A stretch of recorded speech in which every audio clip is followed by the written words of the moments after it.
Putin cometeu um erro imperdoável, mas a resposta que recebeu foi muito mais assustadora, muito mais rápida e muito mais humilhante. Putin lançou um ataque brutal a Kiev no dia 1º de março.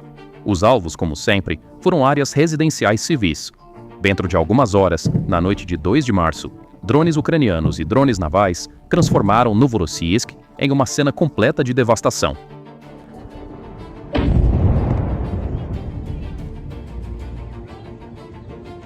Naquela noite, não havia para onde o povo russo fugir. A cidade transformou-se em uma enorme bola de fogo. Esta cidade, que eles pensavam ser um refúgio, transformou-se em uma armadilha mortal, porque mísseis russos, incapazes de parar os drones ucranianos, entraram em pânico e atingiram seu próprio povo. Milhões de russos estão presos em suas casas e nas ruas. Essa destruição maciça e pânico foram tão severos que o governador russo da região de Krasnodar teve que declarar estado de emergência, anunciando o desespero para o mundo inteiro. A destruição não se limitou a isso. Devido à ameaça de veículos aéreos não tripulados no céu, aproximadamente 100 voos foram imediatamente cancelados nos aeroportos de Sochi e Krasnodar. Os edifícios dos terminais transformaram-se em armadilhas massivas, onde milhares de pessoas sentaram-se em suas malas e crianças dormiam em bancos. O tráfego aéreo no sul do país foi completamente paralisado. O impacto do ataque foi muito mais pesado do que o pânico civil. Navios de guerra, infraestrutura massiva de petróleo e os sistemas de defesa aérea mais confiáveis da Rússia foram atingidos um após o outro.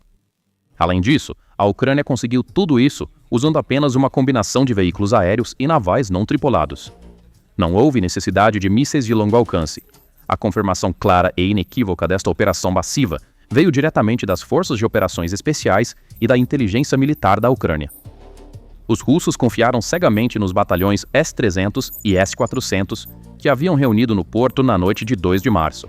Com um total de 12 sistemas de defesa aérea ativos, assumiu-se que era um escudo impenetrável ao redor de Krasnodar. No entanto, a tática da Ucrânia foi impecável. A primeira onda não visou o porto em si. Ela cegou os olhos e escudos que protegiam o porto. Agora, dê uma olhada nessas imagens. Os sistemas de defesa aérea entraram em modo de pânico, disparando sem saber o que estão mirando. Os alvos que estão atingindo não são drones ucranianos, mas seus próprios complexos.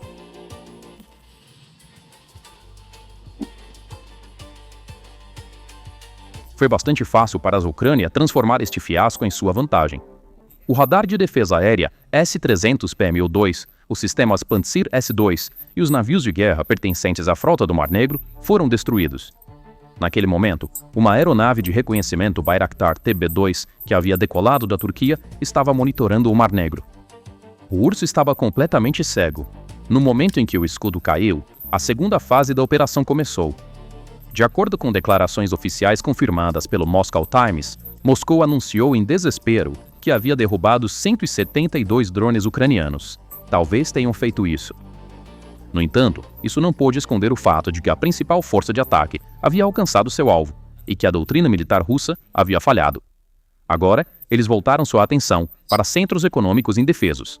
Imediatamente após atacar alvos militares no porto, o exército ucraniano voltou sua atenção para o terminal de petróleo Chevchais, que mantém a máquina de guerra russa funcionando. Esta ação foi uma operação estratégica de alto impacto, destinada a interromper diretamente as fontes de receita da Rússia, muito além de apenas danificar uma instalação. Para entender a importância do terminal de Chevchais, basta olhar para alguns números.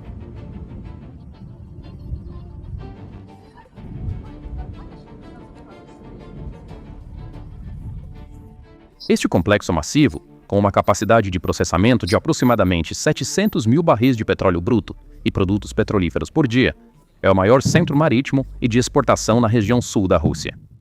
Transportar petróleo dos poços onde é extraído através de oleodutos até este local, armazená-lo em tanques enormes e depois carregá-lo em petroleiros, requer uma cadeia sofisticada de engenharia e logística. O ataque da Ucrânia mirou nos elos mais críticos dessa cadeia. Segundo relatos da agência de notícias internacional Reuters, 6 dos 7 braços de carregamento principais no terminal foram diretamente atingidos ou severamente danificados. O resultado foi um desastre completo para o monopólio estatal russo, Transneft. Todas as operações no porto de Novorossiysk foram suspensas. Você sabe o que isso significa? Significa que 1/5 das exportações de petróleo da Rússia por via marítima parou da noite para o dia. Este corte de 2% no fornecimento global de petróleo criou instantaneamente ondas de choque nos mercados. Assim que a notícia do ataque se espalhou, os preços globais do petróleo Brent subiram imediatamente de 8% a 12%, agravados pelas tensões no Oriente Médio. À medida que a área do porto fica deserta, é altamente provável que as companhias de seguros exijam prêmios de risco altíssimos para navios que se aproximem da região. Putin precisava desse petróleo para cobrir os custos da guerra que ele iniciou na Ucrânia. Agora, esse petróleo está queimando em seu próprio porto. Isso significa que o dinheiro que entrava no cofre de guerra foi cortado da noite para o dia. O fogo da vingança em Novorossiysk não atingiu apenas o petróleo russo. O efeito dominó rapidamente se espalhou para o leste, em direção aos aliados de Moscou. O enorme consórcio do oleoduto do Cáspio, que transporta petróleo do Cazaquistão para os mercados globais, também foi pego no meio deste caos.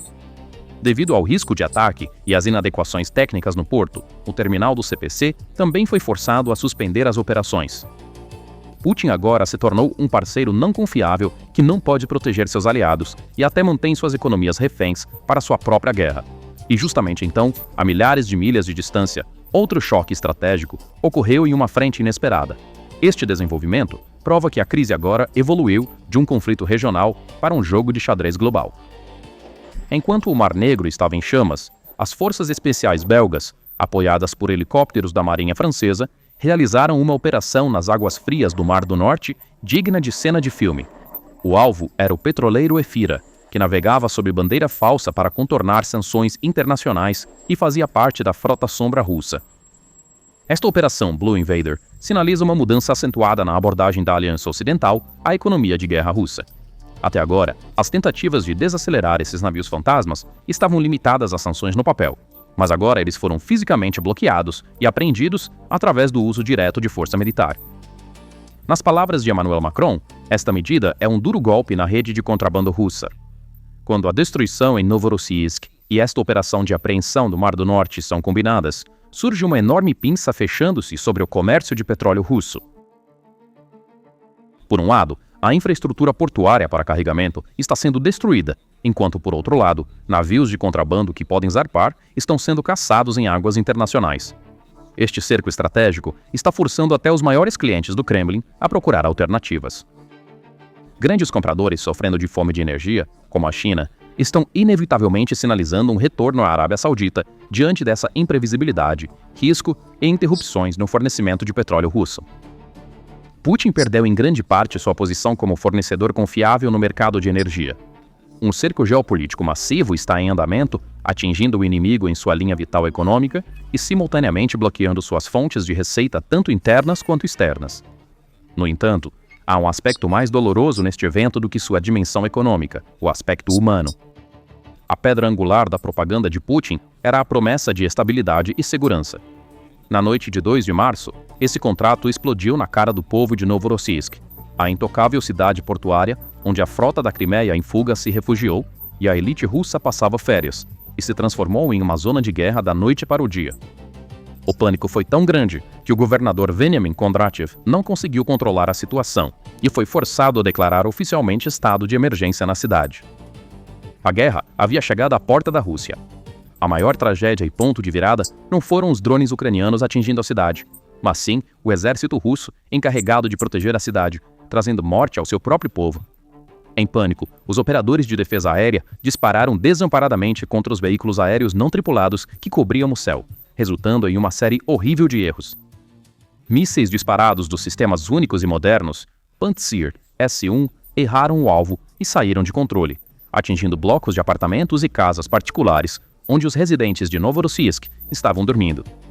Em vídeos gravados por civis capturando esses momentos aterrorizantes, um homem em desespero pode ser claramente ouvido gritando que um dos mísseis atingiu a localização da empresa global.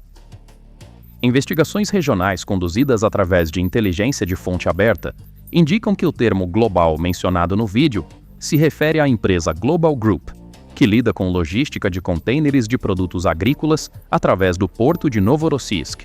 O que torna isso ainda mais impressionante e irônico é que esta empresa é provavelmente um dos principais atores envolvidos no contrabando de grãos ucranianos roubados de territórios ocupados para mercados globais.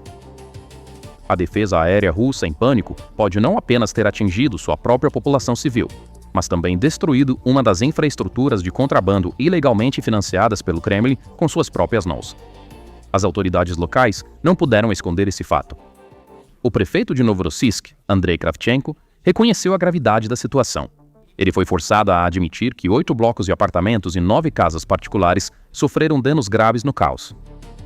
E agora chegamos à imagem mais clara da destruição. Sheshkari, muito além de ser uma instalação portuária comum, é a força vital dos tanques na linha de frente. As repercussões desta operação massiva na linha de frente e no exército russo são projetadas para criar um efeito dominó devastador. No curto prazo, ou seja, dentro da primeira semana, as unidades blindadas russas na linha de frente podem não enfrentar uma crise massiva de combustível. Isso ocorre porque o exército tem uma certa reserva em suas refinarias internas e depósitos secretos. No entanto, o verdadeiro perigo reside na interrupção dos equilíbrios táticos. A destruição ou dano grave aos sistemas de defesa aérea por radar Pantsir S-2 e S-300 ao redor do porto durante o mesmo ataque deixou o comando russo em um terrível dilema. Forçada a proteger o terminal de bilhões de dólares e o que resta da frota do Mar Negro, Moscou agora é obrigada a desmontar baterias críticas de defesa aérea da linha de frente e da Crimeia e realocá-las para Novorossiysk. Este movimento enfraquece o escudo aéreo que protege os soldados russos na linha de frente, deixando-os expostos a drones e ataques de mísseis ucranianos. Um exército que não pode defender sua própria retaguarda está condenado a sofrer grandes fraquezas na linha de frente. Olhando para o médio prazo, que é de 1 a 4 semanas, a devastação econômica dessa estratégia de estrangulamento começa a ser sentida diretamente no terreno. A perda da capacidade diária do terminal de 700 mil barris cria uma drenagem diária massiva de 50 a 60 milhões de dólares no orçamento de guerra do Kremlin. Esse dinheiro não é simplesmente receita de exportação. Ele se traduz diretamente na produção de novos projéteis de artilharia, na compra de drones e mísseis balísticos e nos salários dos soldados na linha de frente, e em peças de reposição para veículos blindados. Embora a Rússia esteja tentando superar este gargalo transferindo embarques de petróleo para portos bálticos, como Primorsk ou Ust-Luga, essas rotas alternativas criam enormes custos logísticos adicionais e atrasos. À medida que a pressão orçamentária aperta o laço, o ímpeto ofensivo da Rússia está diminuindo. O armamento das unidades recém-desdobradas com armas pesadas está sendo atrasado e os esforços de fortificação estão sendo prejudicados. As engrenagens da máquina de guerra estão começando a se desgastar devido à falta de fundos e falhas logísticas. No entanto, há outro ponto crucial aqui que é um pesadelo para o Kremlin.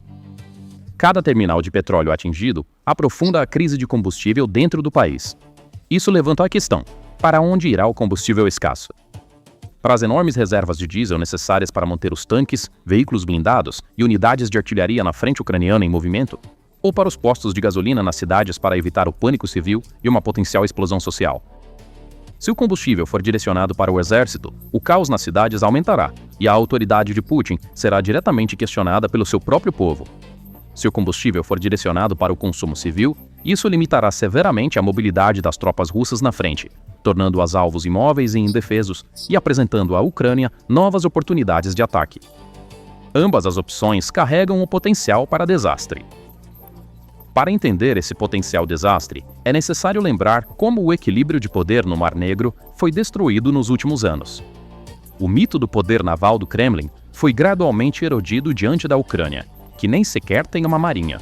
A vulnerabilidade atual da frota é, na verdade, o resultado de uma série de retiradas estratégicas.